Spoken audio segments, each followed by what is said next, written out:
Zikir apa yang dikerjakan oleh Nabi? Kan antara subuh, ba'da subuh sampai ke syuruk kan zikir. Zikirnya apa yang dikerjakan? Apakah kalimat thayyibah ataukah yang lain? Kita bahas. Yang kedua, selesai sholat kemudian duduk. Apakah duduknya di tempat dia sholat? Atau boleh pindah ke tempat lain? Yang penting di area masjid. Ya, misal antum sholat di posisi yang sebelah kanan di sana. Tiba-tiba setelah itu nggak ada mushaf, pengen baca Quran, mushafnya di sana. Apakah boleh pindah ke sana? Atau kalau pindah, gugur ininya. Awas, hati-hati dilihat. Mau pindah, aduh takut gak dapat haji. Mau pindah, aduh takut umroh. Di situ aja gitu kan. Pas tiba-tiba ada cleaning service, Pak, maaf Pak, sebentar geser dulu. Maaf ya, haji dan umroh. Nah, kita lihat tuh seperti apa memahaminya. Karena ada yang menafsirkan nggak boleh pindah di situ, gitu. Ya, nanti kita lihat apakah benar harus di situ saja atau boleh berpindah. Kalau boleh berpindah, apa dalilnya? Kalau memahami di situ saja, bagaimana keadaannya? Paham? Jadi ini satu, dua, dan kasus yang terakhir, Ustaz bagaimana kalau keluar masjid untuk kebutuhan hajat yang darurat? Pengen ke toilet kan? Ya, memang nggak di rumah, di masjid ada toilet. Begitu mau keluar, ke toilet dulu. Ingat haji dan umrah, haji dan umrah. Itu tahan-tahan, kan?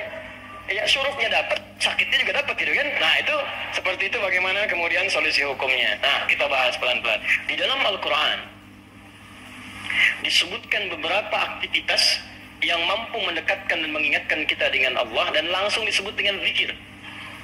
Dan ini pun dipraktekkan oleh Nabi sallallahu alaihi wasallam. Contoh. Yang pertama ditemukan di Quran surah keempat ayat 103, paling kanan pertengahan.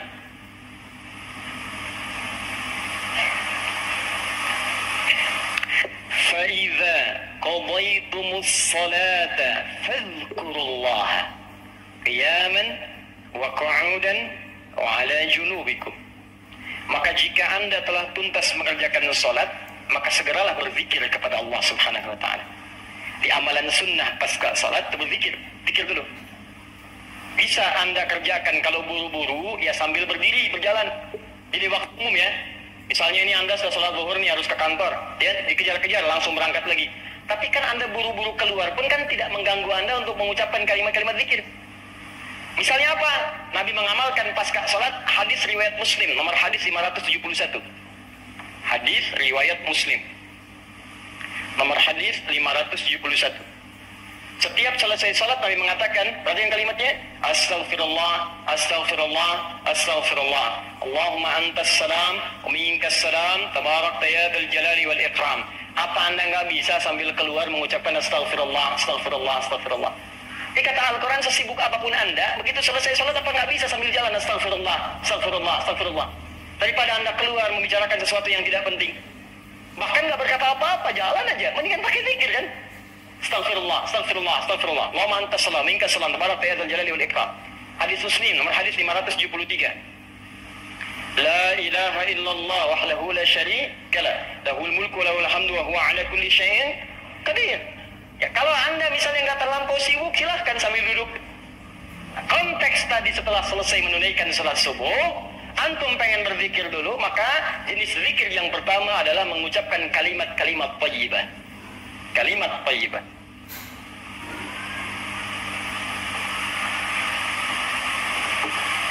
Bisa sifatnya istighfar. Ini dalilnya. Ya. Astaghfirullah, Astaghfirullah, Astaghfirullah. Ini yang paling singkat. Mau yang agak panjang, Astaghfirullahaladzim, la ilaha illa huwal hayyul qayyum wa natubu ilaihi. Silakan. Ya, kalau mau yang paling singkat, Astaghfirullah, Astaghfirullah, Astaghfirullah. Sambungkan Allahumma antas salam, minkas salam, tabarakta ya dzal jalali wal ikram. Tambah lagi dengan kalimat-kalimat tauhid. La ilaha illallah lahu la syarika mulku wa hamdu wa huwa ala kulli syai'in qadir. Kalau mau ditambahkan yang lebih lengkap ada la ilaha illallah lahu la syarika lah, lahul mulku wa hamdu yuhyi wa yumiitu wa huwa ala kulli syai'in qadir. Singkatnya kalimat tauhid. Ini masuk dalam kategori kalimat thayyibah. Ini dalilnya yang ini. Hadis Muslim, hadis 573. Diboleh selesai menunaikan salat subuh, salam ke kanan dan ke kiri, antum mulai berzikir dengan kalimat thayyibah, Astaghfirullahaladzim, Astaghfirullahaladzim. Atau kalau mau singkat, Astaghfirullah, Astaghfirullah, Astaghfirullah. Kan? Baik, teman-teman, ingat baik-baik ya. Karena zikir itu definisinya segala aktivitas yang membuat kita dekat dan ingat kepada Allah. Jadi ketika mengucapkan kalimat ini bukan sekedar diucapkan di lisan. Kalau cuma diucapkan, jangankan antum, anak-anak antum yang 5 tahun, 4 tahun belum balik pun bisa. Apa bedanya bacaan antum dengan bacaan mereka? Sambil ingat Allah, sambil diingat. Astagfirullah, apa artinya astagfirullah? Ya Allah, ampuni saya minta ampun. Ada dosa yang dilakukan, dosanya disebut dengan zambun. Sifat Allah yang mengampuni disebut ghafir. Ghafir. Muncul surat ke-40 namanya surat ghafir. Baca ayat yang ketiga, kata ghafir disandingkan dengan zambun. Ghafiriz zambi wa qabilit taubi. Allah punya sifat ghafir. Ghafir pemilik ghafar, ampunan. Allah mengampuni orang berbuat dosa. Kalau Anda pengen minta ampun, ucapkan astagfirullah. Istighfar itu permohonannya. Istighfar permohonan ampun, ucapannya astagfirullah. Ampunannya ghafara ghufran, yang punya ampunan ghafir. Kata Allah, saya ghafir. Quran surah 40 ayat 3. Ghafiriz dzambi, minta ampun, hei yang punya dosa, minta ampun kepada saya. Ketika engkau minta, saya akan ampuni. Saya tanya pada antum, siapa yang enggak punya dosa? Yuk angkat tangan. Ayo, enggak usah malu, angkat aja, saya pulang. Tapi kalau enggak punya dosa, bersih kan? Nah, kalau Anda merasa banyak dosa, diberi peluang habis sholat, istighfar. Makanya ketika istighfar, jangan cuma diucapkan, coba rasakan punya dosa apa sampai hari itu, dosa apa. Jadi begitu selesai subuh, ingat dosa pada orang tua, dosa pada pasangan, suami pada istri, istri pada suami, dosa pada anak-anak. Anak-anak orang lain aja yang nggak punya mobil, nggak punya motor, bisa mendidik anaknya hafal Quran, sholatnya bagus. Masa antum udah banyak fasilitas ke masjid? Enggak, jemaah enggak, bangun terlambat. Antum kurang apa lagi untuk mendidik anak dengan baik? Maka istighfari. Jangan-jangan anak itu nggak soleh bukan karena dia nggak mampu, karena antum nggak bimbingkan. Makanya antum akan ditanya tuh, jangan dikira mudah punya titipan anak. Jangan dikira mudah, antum akan ditanya. Kenapa ini nggak sholat? Nanti akan ada terjadi di hari kiamat, ini sahih riwayatnya, akan terjadi di hari kiamat. Nanti ada orang tua hampir ke surga, anaknya mau ke neraka, dan dia menyatakan keberatan di hadapan Allah. Begitu menyatakan keberatan, ternyata dosanya dosa orang tua. Anak itu tuh nggak menyembah Allah dengan baik karena dosa orang tuanya. Maka tertukarlah anaknya ke surga, orang tuanya ke neraka. Hati-hati. Dan ada juga yang terbalik. Orang tua ke neraka, anaknya mau ke surga. Orang tua menyatakan keberatan kepada Allah. Dan nanti kejadiannya sangat luar biasa. Nanti lain waktu kita akan bahas. Cukuplah ada banyak keterangan dalam Al-Quran. Ada yang bapaknya Nabi, Rasul bahkan punya anak. Ada yang suami, istrinya nggak taat. Ada yang istrinya solihah, suaminya enggak. Seperti Asia dengan Fir'aun. Ada yang suaminya bagus, istrinya enggak. Banyak seperti Lut dengan istrinya. Ada yang bapak, anak dengan istri nggak taat. Seperti Nuh. Itu bukan dongeng, itu kisah disampaikan supaya kita bisa hati-hati. Seakan-akan Allah mengatakan begini, cukup aja orang-orang masa lalu begini. Kalian jangan begitu. Saya buka kisah seperti ini supaya keluarga kalian selamat. Makanya istighfarin. Istighfar, sambil istighfar lumayan tuh. Begitu istighfar dosa diampuni. Belajar nangis lah, kalau istighfar tuh belajar nangis. Gak bisa nangis. Gak bisa nangis, besoknya nangis. Gak bisa nangis juga, tangisi diri Anda yang belum bisa menangis. Bismillah. Ingat mungkin saat itu diwafatkan oleh Allah. Ingat bagaimana kalau saat itu wafat anak Anda belum baik, istri Anda belum baik, dan Anda akan dihisab dalam keadaan sesuatu yang belum sempurna dalam kehidupan. Ya. Kemudian juga zikir bisa jadi juga bacaan Al-Quran. Baca Al-Quran termasuk kategori zikir. Dalilnya Quran surah ke-15 ayat 9. Al-Quran disebut oleh Allah dengan zikir. Inna nahnu nazzalna dzikra wa inna lahu lahafizun. Sungguh kami turunkan Al-Quran sebagai zikir, kata Allah. Hal yang mampu mendekatkan seseorang dengan Allah. Makanya kalau antum sedang baca Al-Quran, bukankah perasaan Anda merasa lebih dekat dengan Allah? Ya, kalau nggak percaya silakan. Lebih dekat gitu. Nah, kalau sudah semakin dekat hubungannya dengan Allah, jangankan baca, dibacain aja punya getaran dalam jiwanya. Ya, buka Quran surah ke-8 misalnya, ya Al-Anfal ayat kedua. Kata Allah, innamal mu'minuna alladzina idza dzukirallah, zikir. Idza dzukirallahu wajilat qulubuhum. Orang-orang yang imannya bagus itu baru dengar nama Allah disebut getaran dalam jiwanya. Makanya kalau pengen ngecek iman, sedang dekat tidak dengan Allah, gampang. Setiap hari Allah perdengarkan namanya 5 kali dalam sehari. Ketika namanya disebutkan itu, antum ada nggak getaran dalam jiwanya? 5 kali dalam sehari. Subuh, zuhur, asar, maghrib, isya. Allahu Akbar, Allahu Akbar. Bukankah nama Allah? Kalau antum sedang dengar suara adzan, itu nama Allah diperdengarkan. Ada getaran nggak di hatinya? Ya, yang imannya hebat itu belum diperdengarkan dia udah siap-siap. Sebenarnya adzan duhurnya itu jam 12:08. Kok bisa jam 11 udah siap-siap, padahal mandi dulu, wudu dengan sempurna, berangkat ke masjid. Itu tandanya imannya luar biasa. Ada orang yang saat dipanggil baru ingat, Allahu Akbar, Allahu Akbar. Ya Allah, sudah masuk zuhur, siap-siap. Imannya standar. Standar. Itu yang biasa. Begitu dipanggil ingat. Ada orang yang sama, Allahu Akbar, Allahu Akbar. Ya Allah, sudah adzan, baru adzan, belum qomat. Itu iman bermasalah. Imannya lemah bermasalah. Karena itu, hubungan yang dekat dengan Allah, langsung ingat Allah disebut dengan zikir. Karena itu kata Allah, saya turun Al-Quran. Di antara fungsinya untuk zikir.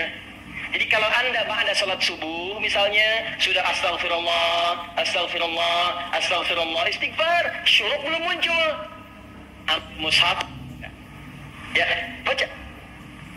Saya pengennya istighfar aja Ustaz, astagfirullah, syuruknya belum tiba juga, astagfirullah, belum syuruk juga, ada astagfirullah. Ya. Iya. Ambil mushaf, baca. Pahala lebih banyak. Setiap hurufnya 10 kebaikan. Ya, 10 kebaikan. Ramadan nanti tambah jadi 100. Setiap hurufnya 100. Makanya saya sarankan dari sekarang bikin kurikulum. Nanti bulan depan saat masuk Syaban, saya akan terangkan kurikulum Nabi saat di bulan Ramadan. Nanti yang bisa dikerjakan saat Ramadan apa saja. Kelemahan orang Islam sekarang, begitu masuk Ramadan, dia tidak punya rencana kegiatan Ramadan. Akhirnya ketika masuk Ramadan, itu asal setan yang mau baca-baca. Ya tidak, mau taraweh-taraweh, mau enggak-enggak. Awal-awal Ramadan semangat semua, penuh. Lihat pertengahan kemajuan, maju usapnya, maju, hilang. Teruskan. 3. Kalau Ustadz saya tuh misalnya mushaf nggak ada, boleh nggak saya misalnya dari hafalan? Boleh. Karena menghafal Quran itu bagian dari zikir. Bahkan keutamaan menghafal Quran itu 4 kali lebih mulia, lebih utama dibandingkan sekadar baca. Itu ditemukan di Quran surah ke-54. Quran surah ke-54 4 kali, ayat 17, ayat 22, ayat 32 dan ayat ke-40. 17, 22, 32 dan 40. Yang ini menghafal atau mengulang hafalan. Misal, Nabi begitu selesai salat sudah berzikir kalimat thayyibah, maka beliau biasa membaca teman-teman itu 4 surah utama. Pertama, yang surah kedua Al-Baqarah ayat 255, dikenal dengan ayat kursi. Allahu la ilaha illa huwal hayyul qayyum la ta'khudhuhu sinatun wa la naum. Seterusnya sampai selesai. Setelah itu membaca Al-Ikhlas, Qul huwallahu ahad. Setelah itu membaca Al-Falaq, Qul a'udzu birabbil falaq. Setelah itu membaca An-Nas, Qul a'udzu birabbin nas. Kalau Anda ingin memilih seperti bacaan Nabi, boleh 4 kali dibaca. Ayat kursi, Al-Ikhlas, Al-Falaq, An-Nas. Kalau Anda ingin mengulang-ulang hafalan Anda juz amma misalnya, boleh. Baca misalnya Amma yatasalun an-naba. Atau saya mulai dari Ad-Duha, boleh. Wad-Duha wal-laili idza saja, terus baca sambil menunggu syuruk, sambil mengulang-ulang hafalan. Sah. Zikir. Teruskan, ada juga bentuknya doa. Doa bagian dari zikir. Doa. Dari mana tahunya Ustaz? Quran surah ke-7 ayat 205. Praktek nabinya bagaimana Ustaz? Hadis riwayat Ibnu Majah, nomor hadis 925. Di saat Anda berdoa, itu Anda sedang berzikir. Ya, makanya kan ketika Anda berdoa, Anda merasa lebih dekat dengan Allah kan? Ya, merasa nyambung gitu. Ya, perhatikan kalimatnya. Ketika Anda berdoa disebutnya zikir. Wadhkur rabbaka darwan wa khifatan wa dunal jahri minal qawli. Kata Allah, kalau Anda sedang punya masalah, ada persoalan, jangan mengeluh. Jangan mengeluh, apalagi bikin status, nggak menyelesaikan masalah. Gak masalah bikin status. Dia tidak seperti yang aku kira. Selesai juga enggak. Terus nungguin komentar, itu paling kasihan tuh nungguin gitu. Aduh, kasihan tuh, belum ada yang komen. Ya, udah 2 jam baru muncul. Kenapa Jung? Gitu kan, apa udah dijawab? Iya ya, gelisah hati ini. Muncul lagi komen yang lain. Duh, gak nyangka ya, nyangka. Capek, gak selesai. Masalah selesai? Tidak, cuma nambah masalah aja. Kata Allah, kalau punya masalah, tenangkan hati, berdoa, sebut nama Allah. Itu lebih memberikan ketenangan. Zikir itu selain mendekatkan kita pada Allah, zikir itu membuat hati lebih tenang. Tenang. Makanya ketika Allah menyebutkan fungsi zikir di Quran surat 13 ayat ke-28, Allah sampaikan begini, ala bi dzikrillahi tatma'innul qulub. Kamu mesti yakin, kata Allah, dengan berzikir kepada Allah hati kamu akan tenang. Makanya kalau sedang punya persoalan, bawa ke zikir. Ambil wudu, baca Quran. Begitu antum baca Quran, walaupun solusi belum tiba, hati lebih tenang. Dan lebih objektif, kalau orang tenang itu dapetin solusinya gampang gitu, tenang. Solusi mudah dicari. Tapi kalau antum gelisah walaupun ada solusi, gak akan sempurna nanti masalah diselesaikan. Paham ya? Di doa itu bagian dari zikir. Di antara doa yang dibacakan oleh Nabi, itu setiap selesai sholat, itu ada kalimat singkat tapi padat. Allahumma inni atau inna. Kalau inni untuk sendiri, kalau inna untuk banyak.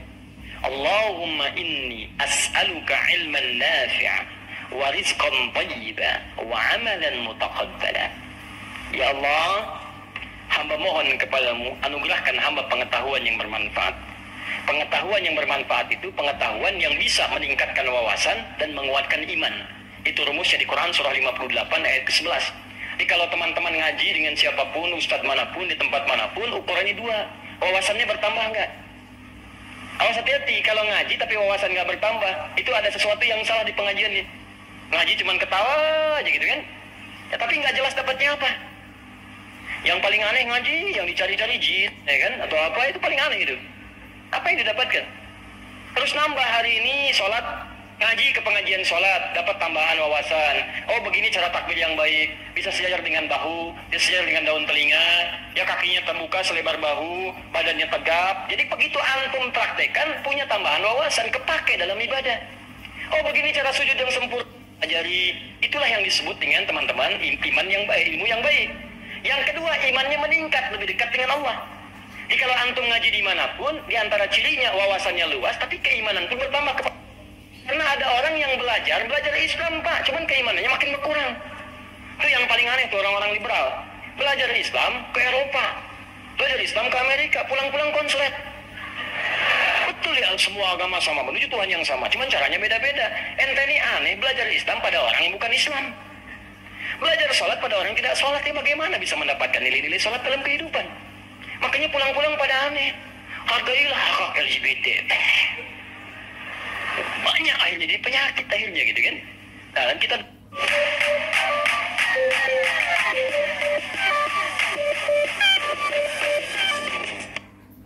kita doakan dengan baik, arahkan pada yang baik. Jadi kalau ada yang kurang-kurang tuh kita doakan.